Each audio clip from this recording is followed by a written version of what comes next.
Hello বন্ধুরা, কেমন আছো তোমরা সবাই? আশা করব খুবই ভালো আছো। নতুন একটা ভিডিওতে তোমাদের সবাইকে জানাই ওয়েলকাম। এদিকে দেখো, সকালবেলা ঘুম থেকে উঠে পড়েছি।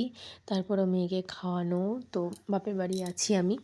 তো এদিকে দেখো, তার মাঝে একটু ভিডিও করে নিলাম। সকালবেলা তখন কিন্তু রোদ উঠে গেছে, তো এক জায়গায় যাব ভাবছিলাম আর কি। তো আমাদের আকাইপুরে হচ্ছে সম্মিলন, তো সেখানেই যাবো ভাবছিলাম। তো এদিকে দেখো, মুখে প্রচণ্ড কালো দাগ হয়ে গেছে, শুধু পিম্পলস হয়েছিল, তো সেই দাগগুলোই রয়ে গেছে। এদিকে দেখো, আমি প্রায় রেডি হয়ে গেছিলাম, আর পুচকুকে দিয়ে ভাবছিলাম নিয়ে যাব কি যাব না। মা যেহেতু যাবে না বলছে, দাদা আমাকে নিয়ে যাবে। তো এদিকে দেখো, আমি কিন্তু শাড়ি পরে নিয়েছিলাম, পুরো সোয়েটার পরেছিলাম, কিন্তু তখন ঠান্ডাটা প্রচণ্ড ছিল, পৌষ মাস ছিল আর কি। তো এদিকে দেখো, আমরা কিন্তু চলে যাচ্ছি সম্মেলনের উদ্দেশ্যে।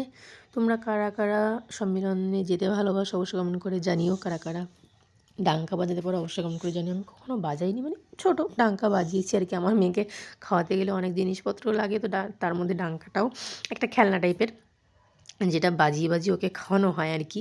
তো যাই হোক, এদিকে দেখো, ওকে কিন্তু আমার দাদা পুচকুকে ঘাড়ের ওপর নিয়ে নিয়েছে। ও নাচ করছিল, ডাঙ্কার আওয়াজ অনেক দূর থেকে শোনা যাচ্ছিল মাইকে। তো প্রচুর প্রচুর মানে দল আসছিল। আমরা গেছিলাম প্রায় 12টা 12:30টার দিকে, তখন দল আসা মাত্র সব শুরু করেছে আর কি। এদিকে দেখো, আমরা যাচ্ছি হেঁটে হেঁটে।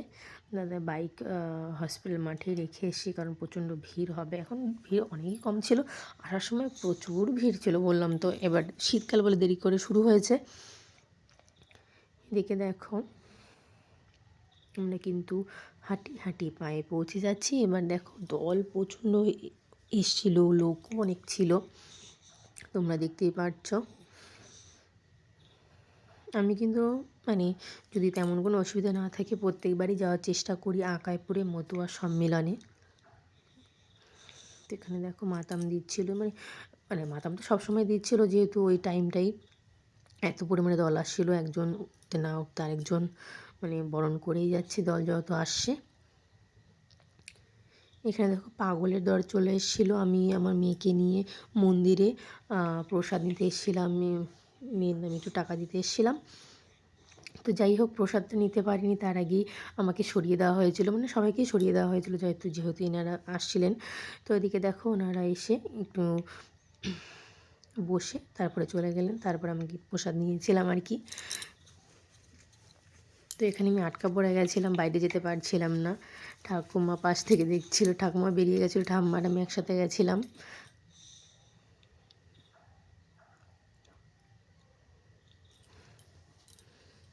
তো তোমরা যদি আমার চ্যানেলে নতুন হয়ে থাকো তো অবশ্যই সাবস্ক্রাইব করে পাশে থেকো, আর ভিডিওটা যদি ভালো লেগে থাকে অবশ্যই লাইক কমেন্ট অ্যান্ড শেয়ার করে দিও। তোমরা আমার চ্যানেলে কী রকম ভিডিও দেখতে পছন্দ করো অবশ্যই কমেন্ট করে জানিও। এদিকে দেখো, আমি আর আমার আমি কিন্তু মেয়েকে কোলে নিয়ে ঘরের ভিতরেই ছিলাম, পাশে দাঁড়িয়েছিলাম। আর আমার ঠাম্মা কিন্তু দাদা বলছিল পাশ থেকে যে আসতে পারিস নি তুই। তো তারপরেই দেখো, প্রসাদ নিয়ে বাইরে চলে এসেছিলাম। তারপরে খুবই আনন্দ করছিলাম, মানে হচ্ছিল আর কি, কিন্তু যেহেতু পুচকিকে নিয়ে কোলের মধ্যে আর ভাল লাগছিল না, বেশিক্ষণ দাঁড়াতেও পারছিলাম না।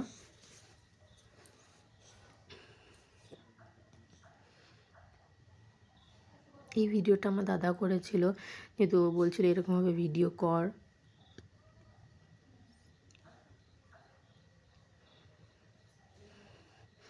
তো তোমাদের কাদের কাদের ওখানে কীরকম সম্মেলন হয়, বা কারা কারা কোথা থেকে আমার ভিডিওটা দেখছো অবশ্যই কমেন্ট করে জানিও।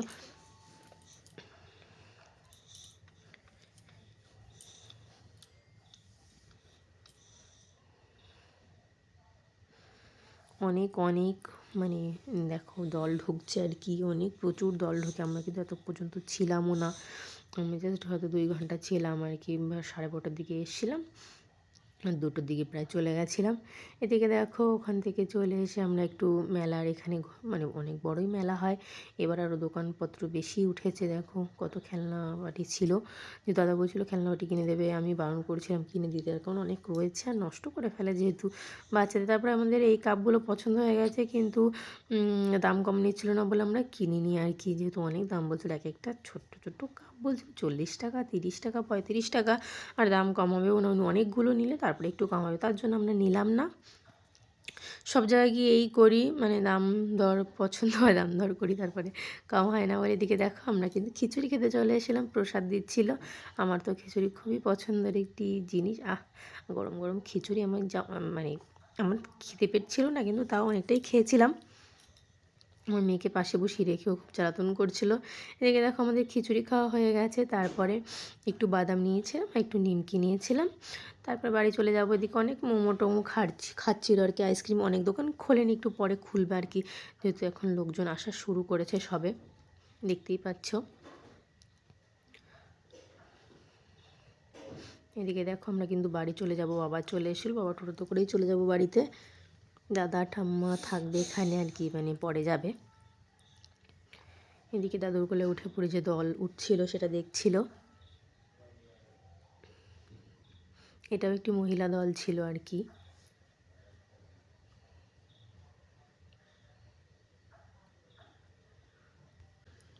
আমার কিন্তু খুবই ভালো লাগে মধু সম্মেলনে যেতে, দল ওঠা দেখতে। আগে ছোটোবেলায় প্রচুর বাতাসা কুড়িয়েছি, মানে 2 কৌটো তো, মানে বড় বড় 2 কৌটো তো বাতাসা কুড়াতাম আমি। এখন সেরকম বাতাসা ছেটানো হয় অবশ্যই, কিন্তু আগে মনে হয় বেশি ছেটানো হতো। আর আমি কুড়াতেও পারতাম বেশি, যেহেতু পাতলা ছিলাম, চিকন ছিলাম।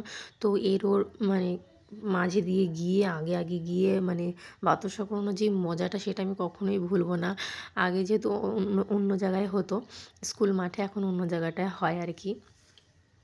তো আগে আমি প্রচুর প্রচুর বাতাসা কুড়িয়েছি, কিন্তু এখন কোড়ানোই হয়, মানে একটাও হয়তো কোড়াইনি কয়েক বছর বিয়ের পর, তার কোড়ানোই হয় না আর কি।